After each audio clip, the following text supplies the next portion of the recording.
नमस्कार, मैं हूं डॉक्टर सत्यम कश्यप। आज बात करने जा रहा हूं, अगर हमारे शरीर में, हमारे ब्लड में ट्राइग्लिसराइड और कोलेस्ट्रॉल का लेवल बढ़ जाता है तब आपको क्या करना होगा, क्या उसका मैनेजमेंट होगा, किन किन बातों का याद रखना होगा और इसके लिए बहुत ही अच्छी होम्योपैथिक मेडिसिन के बारे में भी आज मैं आपको बताऊंगा। तो ट्राइग्लिसराइड और कोलेस्ट्रॉल के बारे में जाने तो ये एक तरीके की वसा या फिर फैट होती है जो हमारे शरीर के लिए, एनर्जी के लिए बहुत ही ज़्यादा ज़रूरी होती है। एक लिमिटेड या फिर एक नॉर्मल लेवल में, नॉर्मल रेंज में अगर ये हमारी बॉडी में, हमारे ब्लड में है तो बहुत ही ठीक बात है। लेकिन अगर नॉर्मल से इनका लेवल बहुत ही ज़्यादा बढ़ जाता है तब सोचने वाली बात हो जाती है और हार्ट अटैक की संभावना की, हार्ट डिजीज़ की संभावना बहुत ही ज़्यादा बढ़ जाती है। ट्राइग्लिसराइड का लेवल हमारे शरीर में जितना ज़्यादा बढ़ेगा उतनी ज़्यादा संभावना होगी हार्ट डिजीज़ की। दो तरीके की फैट और होती हैं हमारे शरीर में, LDL और HDL। HDL जो होती है वो हाई डेंसिटी लिपोप्रोटीन होती है, यानी कि ये हमारे लिए गुड फैट होती है, यानी कि अच्छी फैट होती है। इसका लेवल हमारे शरीर में घटना हानिकारक होता है। और साथ ही साथ LDL यानी कि लो डेंसिटी लिपोप्रोटीन, अगर इसका लेवल हमारे शरीर में बढ़ जाए तो भी हार्ट डिजीज़ की संभावना बहुत ही ज़्यादा बढ़ जाती है।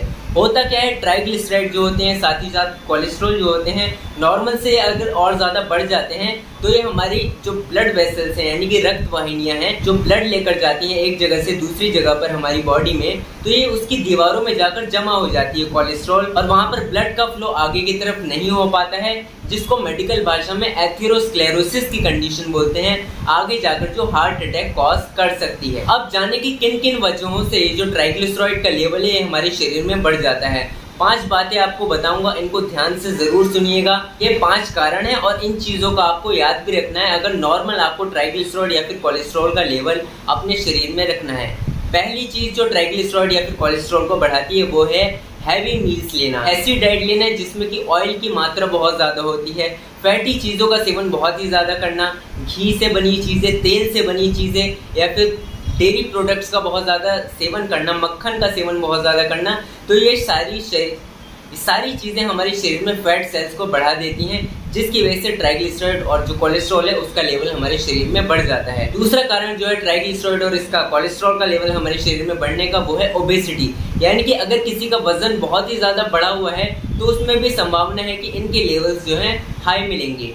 तीसरा कारण होता है सीडेंटरी लाइफ जीना, यानी कि ऐसा लाइफस्टाइल जिसमें फिजिकल एक्टिविटी, शारीरिक श्रम जो है एकदम नहीं हो रहा है, वहाँ पर भी इसकी संभावना बहुत ही ज़्यादा बढ़ जाती है। तो फिजिकल एक्टिविटी बहुत ही ज़्यादा ज़रूरी है। चौथा कारण होता है तंबाकू का सेवन बहुत ज़्यादा करना। अगर ट्राइग्लिसराइड का लेवल बहुत ज़्यादा बढ़ गया, उसके साथ तंबाकू का सेवन कर रहे हैं आप, तो हार्ट डिजीज़ की संभावना और भी ज़्यादा बढ़ जाती है। पाँचवा कारण होता है अल्कोहल का सेवन बहुत ज़्यादा करना।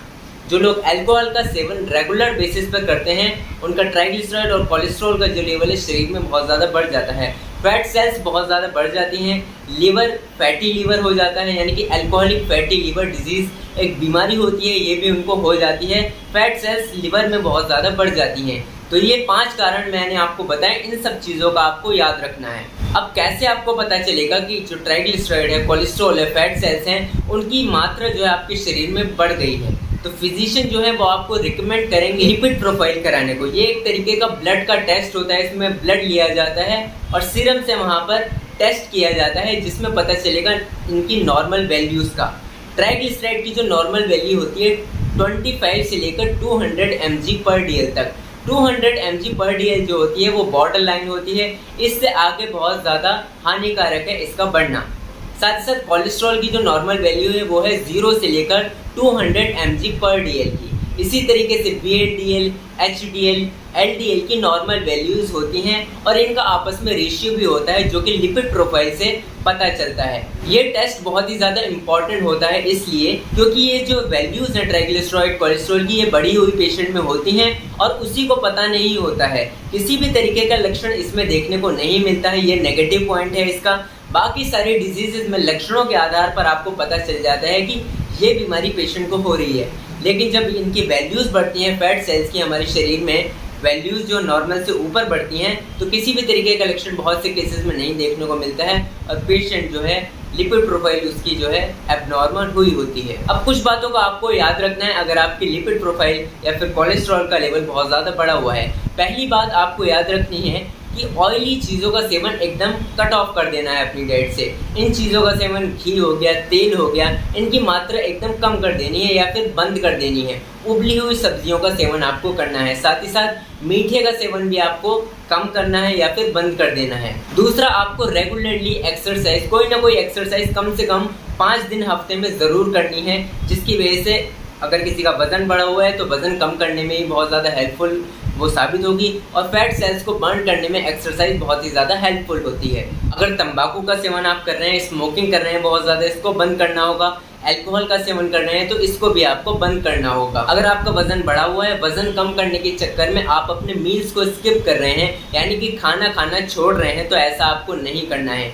एक ही समय में बहुत ज़्यादा खाना आप ऐसे खा लेंगे, अगली बार जब आपको भूख लगेगी तो ये आपके लिए हानिकारक साबित होगा। तो एक समय में बहुत ही ज़्यादा खाना आपको नहीं खाना है, इस बात का भी ध्यान रखना है। छोटे छोटे मील्स में उसको डिवाइड कर लें और कम खाएं। जितना अगर आप बहुत ज़्यादा खा रहे हैं तो उसका आधा अपने मील कर दें, कम से कम आधा उसका खाना आप कर दें। होम्योपैथिक मेडिसिन के बारे में जानते हैं। अब इसकी 3 होम्योपैथिक मेडिसिन आपको बताऊंगा जिससे सबसे ज़्यादा लक्षण मैच कर रहे हैं वो आप ले सकते हैं, क्योंकि होम्योपैथी लक्षणों के आधार पर दी जाती है। बहुत सारी होम्योपैथिक मेडिसिन यहाँ पर लक्षणों के आधार पर हो सकती हैं, क्या पेशेंट के सिम्टम्स आ रहे हैं उसके बेस पर। पहली मेडिसिन के बारे में जानिए तो कोलेस्टेरिनम होम्योपैथिक मेडिसिन बहुत ही अच्छी मेडिसिन है कोलेस्ट्रॉल के लेवल को कम करने में। अगर ट्राइग्लिसराइड कोलेस्ट्रॉल का लेवल बढ़ा हुआ है, साथ में अगर किसी को लीवर की कंप्लेंट्स आ रही हैं या फिर गॉल ब्लैडर की कंप्लेंट्स आ रही हैं, लीवर में बहुत ज़्यादा एबनॉर्मेलिटीज़ आ रही हैं, तब इस होम्योपैथिक दवा का इस्तेमाल किया जा सकता है। 3x की पोटेंसी में इसकी टैबलेट्स की फॉर्म में 4 टैबलेट दिन में 3 बार आप ले सकते हैं।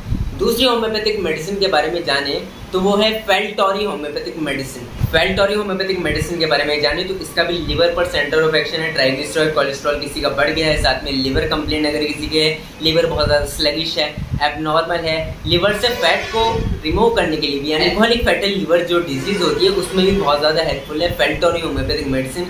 इसका भी 3x या फिर 6x में टैबलेट्स की फॉर्म में यूज़ कर सकते हैं। 4 टैबलेट दिन में 3 बार आपको लेनी है और मुंह में डालकर उसको चूस लेना है।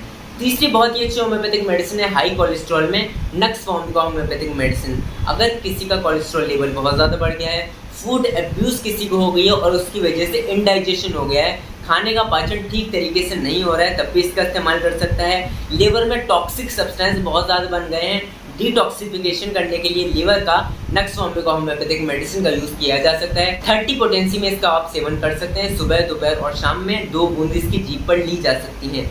कोई भी होम्योपैथिक दवा ली जाती है तो आधे घंटे का फर्क ज़रूर रखा जाता है। ये मैंने ऐसे जनरल आपको होम्योपैथिक मेडिसिन बताई हाई कोलेस्ट्रॉल लेवल के लिए। लक्षण जिससे सबसे ज़्यादा मैच कर रहे हैं वो आप ले सकते हैं। वैसे भी यहाँ पर अन्य होम्योपैथिक मेडिसिन भी हो सकती हैं, कोई स्पेसिफिक होम्योपैथिक मेडिसिन यहाँ पर नहीं होती है किसी भी बीमारी के लिए होम्योपैथी में। अगर आप मुझसे ऑनलाइन कंसल्ट करना चाहते हैं तो डिस्क्रिप्शन में मैंने अपनी ईमेल आईडी दे दी है, वहाँ पर जाकर आप मुझसे कंसल्ट कर सकते हैं। चैनल पर नए हैं तो ज़रूर सब्सक्राइब कीजिएगा, वीडियो पसंद आई है तो ज़रूर लाइक कीजिएगा। जल्द मिलते हैं अगली एक नई वीडियो में। Thank you.